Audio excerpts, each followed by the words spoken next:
মোবাইলটা কি বাই করা পারছো? অনো হাতে নিতাম হারি ন, কিন্তু চেষ্টা চলতেছে। কেমতে ম্যানেজ করলা?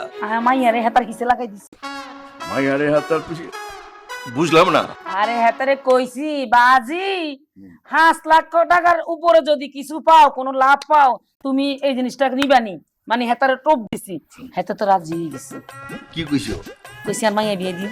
রাজি হয়েছে? ওই তো না গেলে হেতে এক পায়ে খারাপ। তোর মাইয়ারে কেমনে রাজি করাইলা? হেতে ও তোমার রাজি হয় না। আরে বুঝে শুনে রাজি করাইছি। কেমতে রাজি করাইলা? আরে আমার মাইয়াকে ফকিনের পোলারে বিয়া করবো না। আমি খালি মায়েরে তাল ফটি দিয়ে বুঝাই কইছি, ওই ফোলার থেকে যেমনি হোক মোবাইলটা হাতায় নিবি, দরকার হইলে ওর হাত ধইরা এর বাইর যাইয়া উঠবি, যাইয়া মোবাইলের ভিডিও আর যাইয়া কম্পিউটারের ভিডিও কপি টপি যা করে সব ডিলিট করে দিবি। যদি ডিলিট করতে হারাস এরপরে হাতারে উষ্টা দিয়ে জীবন থেকে বাইর করে দিবি। এতদিনে একটা কামের মতো কাম করছো। আমি তো কামের মতো কামই করি, আমি কিন্তু তোমার মতো আকাম করিনি। তোমার লাগে তো ফানি দূর গড়াইছি। আমার কি দোষ কও?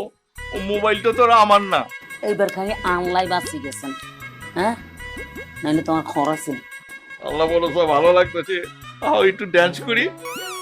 আর নাচন কুদন করন লাগতো না, এই নাচন কুদন করতে যাই ভিডিও হইছে বারবার ধরা খেয়েছি। বুকের মধ্যে একটু আহো। হেই আস্তে, একটু বুকে তো আইও, কিত্তু বুকে আইতো। এই বুকে তো ফেসবুক বলা, যতবার এই বুকে গেছি অতবার ধরা খাইছি।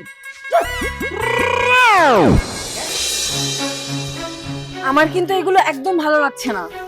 কি হয়েছে? কি সমস্যা হয়েছে যে? কোথা থেকে একজন উঠে এসে আমাদের বাসায় থাকছে, খাচ্ছে? এটা কি হোটেল নাকি?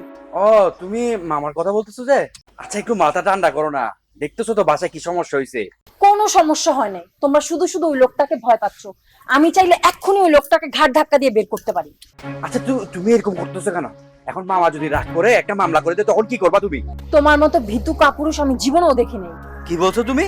তুমি আমাকে বিতু বলছো যে? অবশ্যই তুমি ভীতু, তাকে ভয় পাওয়ার কি আছে? তাছাড়া তোমার শাশুড়ি তার মেয়ের বাড়িতে এসে এতদিন কেন পড়ে থাকবে? তুমি তোমার শাশুড়িকে বাসা থেকে বের করার ব্যবস্থা করো। ওই মহিলার কোটনামির জন্য এই বাড়িতে যত ঝামেলা হচ্ছে। সেটা অবশ্য তুমি ঠিক বলছো। এই মহিলাকে তাড়াতাড়ি বাসা থেকে বের করা দরকার। কই, আমার মা তো এই বাড়িতে এসে পড়ে থাকে না, তাহলে ওই মহিলা কেন এসে পড়ে থাকে? নাকি সে তার বাড়িতে ভাত খাইতে পায় না, এই বাড়িতে একটু ভাত খাইতে আসে? আচ্ছা, তুমি এরকম মাথা গরম করতেছো কেন? মাথাটা একটু ঠান্ডা করো না। আমি দেখতেছি তো ব্যাপারটা। শুনো, তুমি যে কি দেখবা সেটা আমার খুব ভালো করে জানা আছে। আমি এত কিছু বুঝি না, তুমি ওই মহিলাকে বাসা থেকে বের করো। তুমি এগুলো কি বলতেছো যে? তোমার মাথা ঠিক আছে? না, আমার মাথা ঠিক নাই। আমি তাদেরকে একদম সহ্য করতে পারতেছি না। তুমি যদি তাদেরকে বের করতে পারো বের করো, আর নাইলে দেখো আমি কি করি।